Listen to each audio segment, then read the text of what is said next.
Hey guys, it's Josh here from Sportitude, and today we're doing a shoe review, and it is on the New Balance 1080 version 10.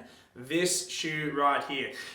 The sort of 1080 series has been one of my go-tos for a number of years now. I love the version 6, version 7, version 8 weren't too bad, but the version 9 from last year, which I have in front of me here as well, was an absolute cracker. I really enjoyed this running shoe. But what we got here in front of me is the new and improved. This is a huge change for New Balance in regards to how they've engineered and executed this shoe. However, they've stayed true to obviously what this shoe is all about: neutral, high mileage, extremely cushioned running shoe. So, like all my shoe reviews, as you know, I like to go over every aspect of this shoe, starting from the outsole, then we'll move to the midsole, and then we'll talk all things upper and compare it to where it was in the version 9. Now, there's a change in every single aspect of this shoe. So, go make yourself a cup of tea or a coffee, grab a glass of water, sit down, and let's get stuck in. So, with the New Balance Fresh Foam 1080, what we like to do is obviously profile the runner that should be considering this shoe. So, first things first, we're going to look at the foot type. Okay, so like I've done with my previous shoe reviews, we're going to highlight the fact that it is designed for a neutral runner. So generally speaking, a static position of a neutral foot will look something like this. Now, not true to all the cases, but this is a bit of a generalization of what a neutral foot would look like. So we've got pretty high arch, bit of real estate between the ground and the medial side of the arch through there. The navicular sits a bit higher, and when the runner comes down on the heel, goes through to mid stance, majority of the time the pressure is either through the center of the shoe or tilted towards the lateral side, so borderline supinated foot type. And as we go through to toe off, we tend to propel off of our second or third metatarsal, sometimes third and fourth through here, okay? So therefore, we're not seeing the foot type that collapses through that mid stance and splays out through the arch area through here. However, like the majority of shoes in this stable neutral category, I myself am a male pronator, and when I go through my mid-stance phase after making contact with the ground, I happen to be a midfoot striker, and my arch does splay out ever so slightly, okay? Now, technically, I should be running in something with a little bit of medial support or a bit of assistance, but I find this shoe is perfect for me. It's stable enough to give my arch a bit of support, mainly due to the new engineered upper in the sort of hyper knit design through here. And the shoe itself is nice and responsive, so I feel like I'm popping out of my gait cycle quite well. Cool. So, now we've covered what foot types. What sort of runner should be considering this in regards to how do I introduce it into my training? This is a max cushion shoe. It has got truckloads of cushioning, okay? So it's your easy, everyday or long running shoe. Something that you can put plenty of hours per week in. However, I changed it up a little bit with this shoe when I went for a couple of runs, did some speed work, did a couple of sessions in it, and found it very comfortable. It's extremely responsive to that forefoot for a cushion shoe. Generally speaking, when you're talking about the competitors in this category, like your Glycerins from Brooks, your Nimbuses from Asics, might even throw a Vomero in there from Nike as well, just to name a few. This shoe is certainly lighter than its competitors, and it's more responsive through the forefoot than its competitors as well. That's from my personal feeling, understanding perspective. I found it really nice when I was going through my toe-off phase, when I was putting a bit of speed through my transition. Let's talk all things engineering and how New Balance have executed this shoe in comparison to what they did in the version 9. So let's hold up the version 9 through here, and we'll talk about the outsole. Now you can see there is quite a bit of change, all right? So with the outsole of version 9, which is one of my absolute standout features, I really like the fact that it was full ground contact, minimal flex screws through the forefoot, so it was actually providing a little bit extra propulsion for me on toe off. So the shoe itself, great purchase to the ground, first point of contact through mid stance or heel striking. You're going to get a really nice plush point of contact with the ground with the version 9.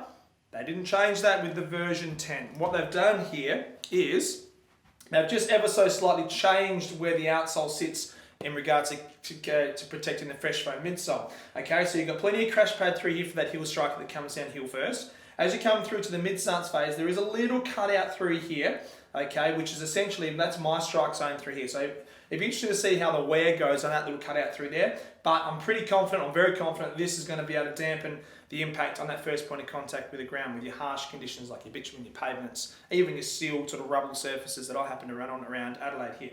So therefore, I'm getting plenty of purchase on the ground through that first point of contact is going to be able to dampen that cushioning with the midsole, or the fresh foam midsole as well. Coming through the forefoot, There is a little bit of a change in regards to obviously the setup of the old version 9 through here. So as you can see, there's little cutouts ever so slightly placed there to give the shoe a little bit of flexibility, but mainly keep it nice and rigid through toe off.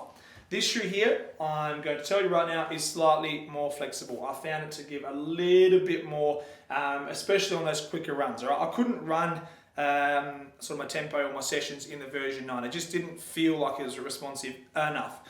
Or flexible enough, pardon me. It certainly felt responsive, but not flexible enough. This shoe is flexible enough. So you can put some velocity of movement through that foot and it's going to give you a nice bit of spring on that toe off. There's no change at all in the stack height. Okay, so we're talking 8mm drop, both men's and women's. We have 30mm in the heel, we've got 22mm through the forefoot through here. Okay, where the changes come is in the way they've executed the Fresh Foam midsole. Alright, so we've got the Fresh Foam series through here, which has been rolled out for about 4 or 5 years now.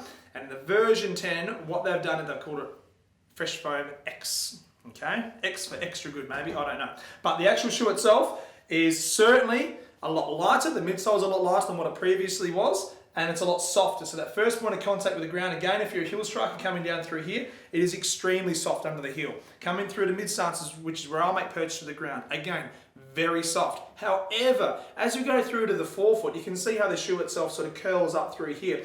There is a really responsive feeling, all right? So we're going to take the vertical force on heel strike or mid stance, but as we come through to our toe off, we don't want to be sinking through that last phase of our gait cycle. That'll put way too much pressure on your metatarsal heads. You'll be popping out of the shoe. And that's what they've done. They've been able to tighten, I suppose, the execution of that midsole through the forefoot, so you do get a nice poppy feel. As we come through to the upper, there's a new design. It's knitted upper the whole way through, okay? Now it's called Hyper Knit from New Balance.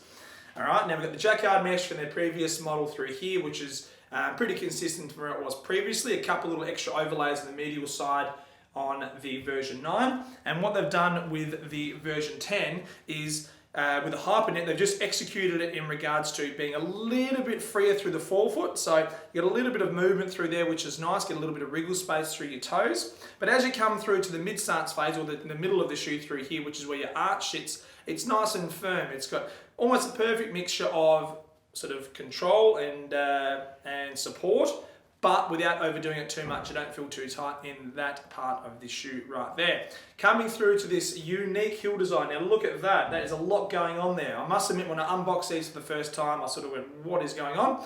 I really want to know why New Balance did this sort of almost like an elf, or almost like a decanter, you're pouring a glass of wine. I don't know. I really don't know when I first looked at that. However, the complaints with the version 9, which wasn't me, it came from a lot of runners out there, that it was too low and there's a bit of unusual wear. It wasn't really that comfortable around the back of your calcaneus, the back of your heel through here. There's a bit of unusual rubbing, especially for a lot of orthotic wearers out there. Okay, so New Balance, like all brands, majority of brands, they listened and they changed the execution on the heel counter, okay? So it's still got an internal heel counter in there. They haven't sacrificed support. However, this little, let's just call it pixie design heel counter sits up a little bit higher, and your foot actually sits a bit deeper inside the shoe without feeling like you've got almost like a mid-cut boot on. It's got a really nice wrap around the back of your Achilles. Unnoticeable when you put it on. You might think and look at that and go, that's just going to feel weird on my foot. However, because this sits out, it doesn't actually grab and catch on the back of your Achilles insertion to your heel. It actually feels quite nice. Now let's talk all things widths in this shoe. Now, I happen to be holding men's in front of me. The women's looks exactly the same. However, the outsole is a light grey instead of dark grey. All right, now the widths that the ladies come in here in Australia is we've got a B, which is standard, then we have a D, which is a little bit more generous or a bit wider, okay? So 2 widths on offer in the ladies. In the men's, we've got 3 widths. We've got standard D, then we go to 2E, and then we have a 4E for an extra wide fit as well. So it's great. I love brands when they execute a great shoe, they offer it in widths. If they're offering it widths, that means they care. They want more varieties of foot types to be able, foot shapes, pardon me, to be able to run in this specific shoe. So 3 widths in the men's, 2 widths in the ladies. Well done to New Balance there. There you have it. That's a wrap. New Balance 1080 version 10. Now guys, if you haven't subscribed to our channel, please do. If you've got any questions, comments, or opinions on this specific shoe, drop it in the comments field below and we'll get back to you as soon as we possibly can. Obviously, until next time, happy running. We'll see you soon.